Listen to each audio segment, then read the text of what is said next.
20ರಂದು bar and ರೆಸ್ಟೋರೆಂಟ್ನಿಂದ ನೀಡಲಾದ ರಾಜ್ಯಾದ್ಯಂತ ಬಂದ್ ಕರೆಗೆ ನಮ್ಮ ಬೆಂಬಲ ಇಲ್ಲ ಎಂದು ಕರ್ನಾಟಕ ರಾಜ್ಯ ಪ್ರವಾಸೋದ್ಯಮ ಹೋಟೆಲ್ ಮಾಲೀಕರ ಸಂಘದ ರಾಜ್ಯಾಧ್ಯಕ್ಷ ಉಮೇಶ್ ಬಾಳಿ ಭಾನುವಾರ ಬೆಳಗಾವಿಯಲ್ಲಿ ಸುದ್ದಿಗೋಷ್ಠಿಯಲ್ಲಿ ಮಾತನಾಡಿದರು. ನಮಸ್ಕಾರಗಳು. ನಾನು ಉಮೇಶ್ ಬಾಳಿ ಅಂತ ಏನು ಪ್ರವಾಸೋದ್ಯಮ ಹೋಟೆಲ್ ಮಾಲೀಕರ ಒಂದು ಅಸೋಸಿಯೇಷನ್ ರಾಜ್ಯ ಅಧ್ಯಕ್ಷನಾಗಿ ಹಾಗೂ ಜಿಲ್ಲಾ ಅಧ್ಯಕ್ಷನಾಗಿ ಕೆಲಸ ಮಾಡ್ತಾ ಇದೆ. ಸುಮಾರು 8-9 ವರ್ಷಗಳಿಂದ ಕೆಲಸ ಮಾಡ್ತಾ ಇದ್ದೆ.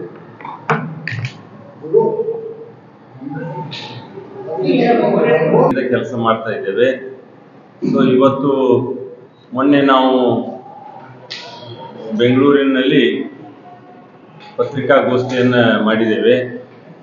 ಅದರ ಜೊತೆಗೆ ನಮ್ಮ ಜಿಲ್ಲೆಯಲ್ಲಿಯೂ ಸಹಿತ, ಯಾಕಂದ್ರೆ ನಮ್ಮ ರಾಜ್ಯದಲ್ಲಿ ಬೆಳಗಾವಿ ಜಿಲ್ಲೆ ಬಹಳ ದೊಡ್ಡ ಜಿಲ್ಲೆ.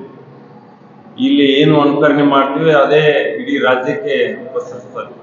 ಆ ಒಂದು ದೃಷ್ಟಿಯಿಂದ ಇವತ್ತು ನಾವು ಬೆಳಗಾವಿ ಜಿಲ್ಲೆಯಲ್ಲಿಯೂ ಸಹಿತ ಈ ಪತ್ರಿಕಾಗೋಷ್ಠಿಯನ್ನ ನಾವು ಏನು ಪ್ರವಾಸೋದ್ಯಮ ಹೋಟೆಲ್ ಮಾಲೀಕರ ಸಂಘದವರು ಹಮ್ಮಿಕೊಂಡಿದ್ದೇವೆ. ವಿಶೇಷವಾಗಿ ತಮಗೆ ಗೊತ್ತಿರುವಂತೆ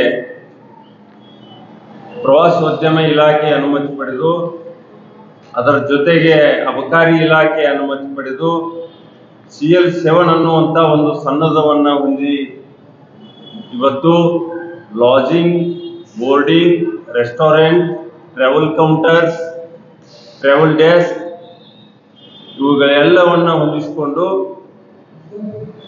ಬಂದಂಥ ಪ್ರವಾಸಿಗರಿಗೆ ಊಟ, ವಸತಿ, ಮದ್ಯ ಪೂರೈಕೆಯನ್ನು ಮಾಡುವಂಥ ಒಂದು ಕೆಲಸವನ್ನ ಮಾಡ್ತಾ ಬಂದಿದೆ. ಸುಮಾರು ರಾಜ್ಯದಲ್ಲಿ 2400ಕ್ಕಿಂತ ಹೆಚ್ಚು ಲೈಸೆನ್ಸ್ ಹೋಲ್ಡರು ಇವತ್ತು ಪ್ರವಾಸೋದ್ಯಮ ಇಲಾಖೆ ಅನುಮತಿ ಪಡೆದು ಹೋಟೆಲ್ಗಳನ್ನ ನಡೆಸ್ತಾ ಇದ್ದಾರೆ.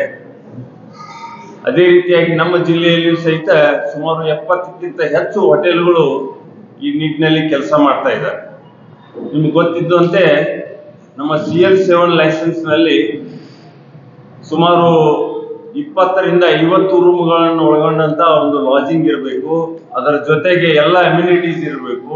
ಪ್ರವಾಸಿಗರಿಗೆ ಯಾವುದೇ ತೊಂದರೆ ಆಗದಂತೆ ಅವರನ್ನ ಗೌರವದಿಂದ ಬರಮಾಡಿಕೊಂಡು ಅವರಿಗೆ ಆತಿಥ್ಯವನ್ನು ನೀಡುವಂತ ಕೆಲಸ ನಾವು ಮಾಡ್ತಾ ಇದ್ದೀವಿ. ಹೀಗಾಗಿ ಈ ಬೇರೆ ಲೈಸೆನ್ಸ್ ಹೋಲ್ಡರ್ಗಳಿಗಿಂತ ಈ ನಮ್ಮ CL4, CL6, CL7 ದವರಿಗೆ ಬಹಳ ವಿಶೇಷವಾದಂತ ಸ್ಥಾನ. ಆ ನಿಟ್ಟಿನೊಳಗೆ ನಾವು ಸುಮಾರು ವರ್ಷಗಳಿಂದ ಸರ್ಕಾರದ ಒಂದು ಅನುಮೋದನೆಯನ್ನು ಪಡೆದು ಈ ವ್ಯವಹಾರ ಉದ್ಯಮದಲ್ಲಿ ತೊಡಗಿದ್ದೇವೆ. ಸುಮಾರು 20ರಿಂದ 200ವರೆಗೂ ಇವತ್ತು ನೌಕರಸ್ಥರು ನಮ್ಮ ಒಂದೊಂದು ಹೋಟೆಲ್ಗಳಲ್ಲಿ ಕೆಲಸ ಮಾಡ್ತಾ ಇದ್ದಾರೆ. ಸಾಕಷ್ಟು 5 ಕೋಟಿಯಿಂದ 50 ಕೋಟಿವರೆಗೆ ಬಂಡವಾಳವನ್ನು ಹೂಡಿಕೆ ಮಾಡಿ ವಿವಿಧ ಬ್ಯಾಂಕ್ಗಳಿಂದ ಸಾಲ ತೆಗೆದುಕೊಂಡು ನಾವು ಈ ಹೋಟೆಲ್ ಉದ್ಯಮವನ್ನು ಬೆಳೆಸ್ತಾ ಇದ್ದೇವೆ. ಹೆಚ್ಚು ಪ್ರವಾಸೋದ್ಯಮ ಕ್ಷೇತ್ರಕ್ಕೆ ಸೇವೆಯನ್ನ ನೀಡ್ತಾ ಇದ್ದೇವೆ.